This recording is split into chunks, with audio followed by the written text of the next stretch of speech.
Assalamualaikum warahmatullahi wabarakatuh. Halo teman-teman, kami mahasiswa program studi pendidikan biologi dari kelompok 2 dengan saya Sukmawati Iksan, dengan saya Yulianti Umasugi, dengan saya Sri Mulyani Asif, dengan saya Jihan Sari, dengan saya Risdati Dore, dan saya Risna Ahmad. Kami akan menyajikan video pembelajaran dengan tema ekosistem. Selamat menyaksikan teman-teman. Teman-teman tahu nggak sih apa ekosistem itu? Yuk kita pelajari bersama. Ekosistem merupakan suatu sistem ekologi yang terbentuk oleh hubungan timbal balik tak terpisahkan antara makhluk hidup dengan lingkungannya. Contohnya, manusia juga membutuhkan air untuk menunjang pelarutan zat-zat di dalam tubuh. Hewan juga menggunakan air sebagai media untuk mengatur suhu tubuh. Dan tumbuhan memerlukan air untuk melakukan berbagai proses. Salah satu manfaat air bagi tumbuhan diantaranya adalah untuk proses fotosintesis.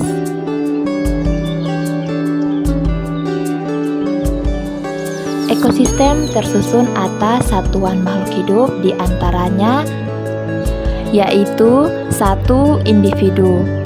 Individu adalah satuan makhluk hidup yang merupakan struktur terkecil dari tingkatan ekosistem tertentu.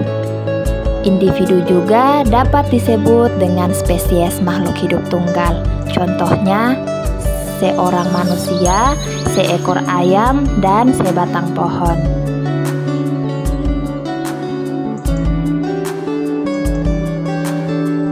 Yang kedua, populasi.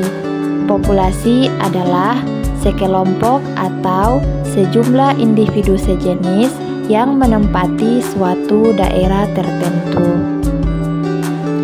Contohnya, sekelompok sapi, sekelompok monyet, dan sekelompok ikan di kolam. Yang ketiga, komunitas. Komunitas adalah seluruh populasi makhluk hidup yang hidup di suatu daerah tertentu. Contoh komunitas adalah populasi ikan, populasi ganggang, dan populasi hewan di sekitarnya membentuk komunitas terumbu karang. Ekosistem tersusun atas 2 komponen, yaitu komponen biotik dan abiotik. Komponen biotik. Biotik terdiri dari semua makhluk hidup yang berada dalam suatu ekosistem. Komponen biotik dapat dikelompokkan menjadi 3, yaitu 1. Produsen, 2. Konsumen, 3. Pengurai. Produsen atau penghasil artinya makhluk hidup yang mampu menghasilkan makanannya sendiri. Contohnya yaitu tumbuhan yang membuat makanannya sendiri, yaitu dengan melalui proses fotosintesis. Konsumen atau pemakai yaitu makhluk hidup yang tidak dapat membuat makanannya sendiri, untuk itu tergantung pada organisme lain. Contohnya hewan dan manusia yang tidak dapat membuat makanannya sendiri, sehingga mereka bergantung pada produsen atau tumbuhan. Pengurai atau dekomposer merupakan mikroorganisme yang merupakan senyawa organik atau bahan makanan yang ada pada sisa organisme yang menjadikan senyawa organik yang lebih kecil. Contohnya pengurai atau dekomposer adalah bakteri, jamur, dan belatun. Ketika hewan mati, maka bakteri dan jamur berperan dalam pembusukan hewan tersebut.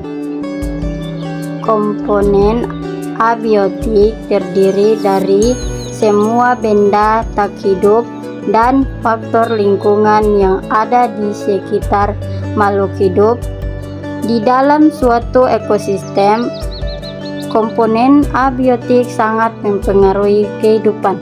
Contohnya, air berfungsi sebagai pelarut dalam tubuh makhluk hidup dan juga berperan sebagai habitat dari berbagai makhluk hidup di ekosistem perairan. Air sangat dibutuhkan oleh makhluk hidup. Tubuh organisme 90% terdiri dari air. Yang kedua, gas karbon dioksida dan oksigen. Yang mana gas karbon dioksida diperlukan tumbuhan untuk berfotosintesis, sedangkan gas oksigen sangat diperlukan tumbuhan, hewan, dan manusia untuk bernapas. Yang ketiga, tanah. Tanah berfungsi sebagai tempat hidup berbagai organisme, contohnya hewan, manusia, dan tumbuhan.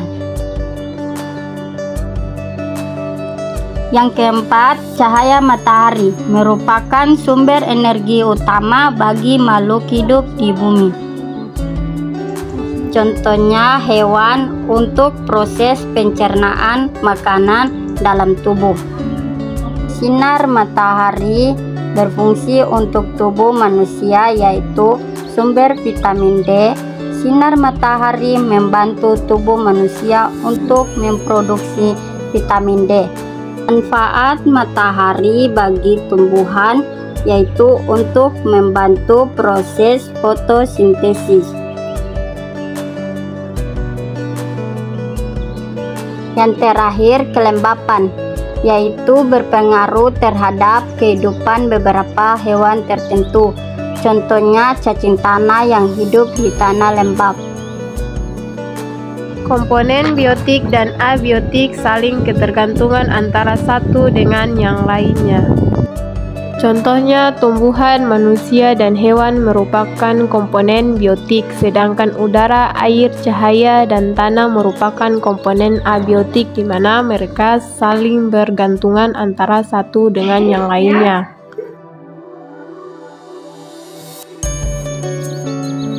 Komponen biotik dan abiotik saling ketergantungan antara satu, rantai makanan. Rantai makanan adalah perpindahan energi dari sumbernya dalam tumbuhan hijau melalui sederetan organisme dalam peristiwa makan dan dimakan dengan urutan tertentu. Contoh peran makhluk hidup dalam rantai makanan. Tumbuhan berperan sebagai produsen, belalang berperan sebagai konsumen tingkat 1, kodok berperan sebagai konsumen tingkat 2, ular berperan sebagai konsumen tingkat 3, dan elang berperan sebagai konsumen tingkat 4 atau puncak. Jika elangnya mati, akan diuraikan oleh pengurai atau dekomposer. Yang kedua, jaring-jaring makanan. Jaring-jaring makanan adalah kumpulan beberapa rantai makanan yang saling berhubungan yang disebut jaring-jaring makanan. Seperti contohnya, kita tahu bahwa jaring-jaring makanan terdiri dari beberapa rantai makanan yang teman-teman bisa lihat pada contoh jaring-jaring makanan berikut. Berdasarkan contoh gambar berikut, kita tahu bahwa jaring-jaring makanan terdiri dari beberapa rantai makanan. Teman-teman bisa lihat dari garis panah berwarna merah ini yang menunjukkan hubungan dari beberapa rantai makanan. Selanjutnya, piramida makanan. Piramida makanan adalah suatu gambaran yang menjelaskan hubungan antar komponen makhluk hidup yang ada dalam sebuah ekosistem. Contohnya, teman-teman bisa lihat pada gambar berikut. Kemudian, siklus materi. Siklus materi terdiri dari unsur-unsur kimia seperti karbon, oksigen, hidrogen, dan nitrogen, sehingga materi akan beredar di lingkungan membentuk siklus materi. Siklus materi merupakan perpindahan zat dari tempat yang satu ke tempat lainnya, dan akhirnya akan kembali ke tempat zat itu berasal. Berikut ini contoh dari siklus materi, yaitu energi dari cahaya matahari yang energinya menuju air laut Kemudian terjadi penguapan yang berkumpul di awan dan pada titik jenuh akan terjadi hujan yang air hujannya akan turun ke tanah dan digunakan lagi untuk selanjutnya. Adapun pola interaksi organisme. Setiap organisme melakukan interaksi tertentu dengan organisme lain untuk memenuhi kebutuhannya akan makanan. Pola interaksi yang terjadi dapat berupa mangsa atau predasi, kemudian kerjasama atau simbiosis, dan yang terakhir antibiosis. 1. Predasi. Beberapa organisme mendapatkan makanan dengan memangsa organisme lain. Contohnya, singa memakan rusa yang disebut predator. Kemudian yang kedua, simbiosis. Simbiosis adalah interaksi antara dua makhluk hidup yang berbeda jenis dalam suatu lingkungan. Simbiosis dibedakan menjadi 3, yaitu simbiosis mutualisme, simbiosis komensalisme, dan simbiosis parasitisme. Simbiosis mutualisme. Simbiosis mutualisme adalah interaksi antara dua jenis makhluk hidup yang saling menguntungkan. Contohnya, kupu-kupu yang hinggap pada tumbuhan berbunga.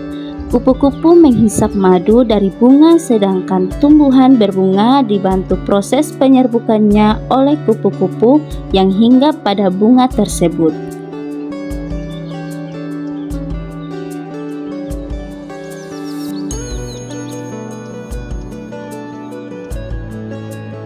Kemudian simbiosis komensalisme, yang dimana satu individu mendapatkan keuntungan sedangkan satu individu lainnya tidak diuntungkan. Contohnya ikan hiu dan ikan remora. Karena ikan remora menempel pada tubuh hiu yang bisa berpindah tempat kemana hiu pergi dan mendapatkan perlindungan dari hewan lain, sedangkan hiu tidak terganggu dan juga tidak mendapatkan keuntungan.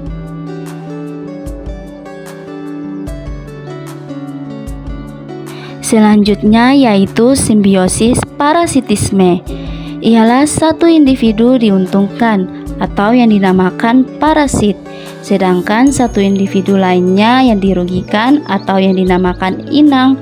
Contohnya cacing pita yang hidup dalam usus manusia.